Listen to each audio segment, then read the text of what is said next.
চণ্ডীগড় থেকে চলেছি মানালির পথে। শুরু হয়ে যাচ্ছে পাহাড়।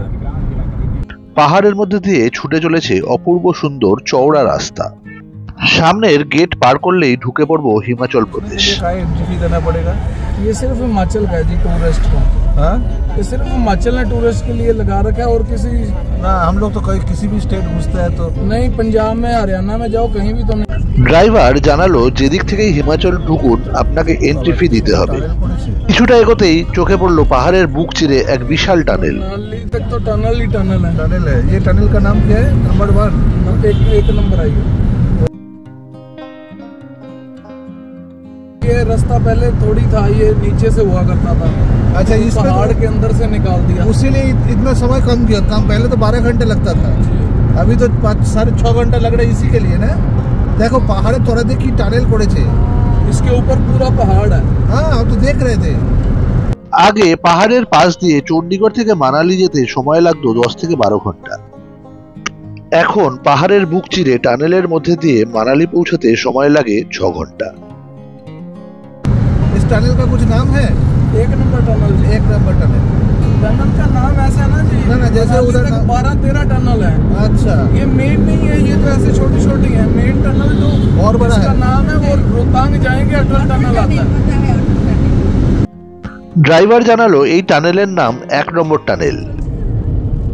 4 লেনের লম্বা টানেলের মধ্যে জায়গায় জায়গায় পাখা লাগানো রয়েছে অক্সিজেন সাপ্লাইয়ের জন্য। টানেল নাম্বার 1 এর দৈর্ঘ্য 3.6 কিলোমিটার। টানেলের শেষ প্রান্ত দেখা যাচ্ছে।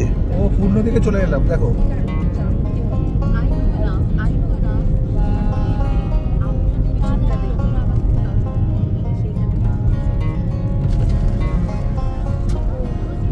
পাহাড়ের মধ্যে দিয়ে ছুটে চলেছে 4 লেন হাইওয়ে।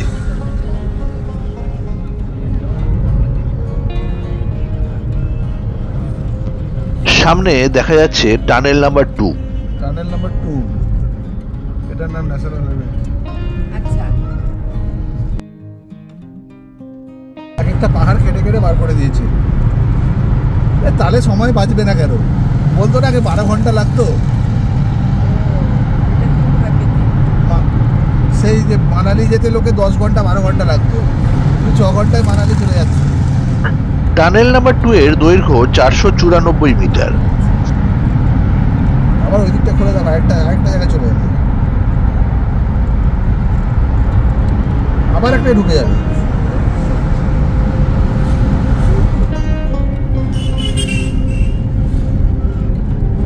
ওফ, বাদিকটা দেখো।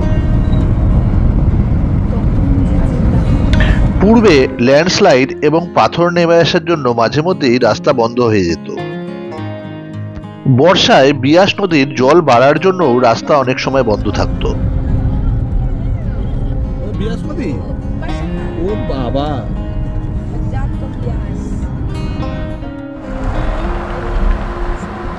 এখন আর চণ্ডীগড় থেকে মানালি যেতে কোনো রকম বাধায় পড়তে হয় না।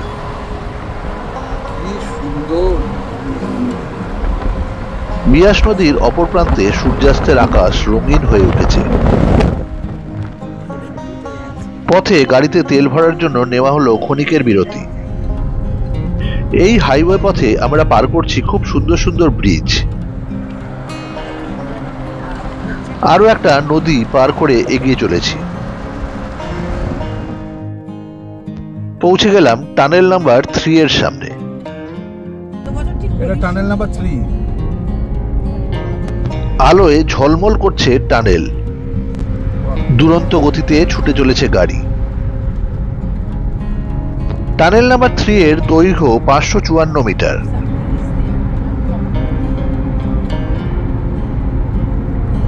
বাবা দেখো, একটা পাহাড়ের উপর একটা বাড়িটা দেখো না, সামনে ঠিক পাহাড়। মানালি যাওয়ার পথে পড়ে অনেকগুলো টানেল। আর দীর্ঘায়িত করছি না এই ব্লগ।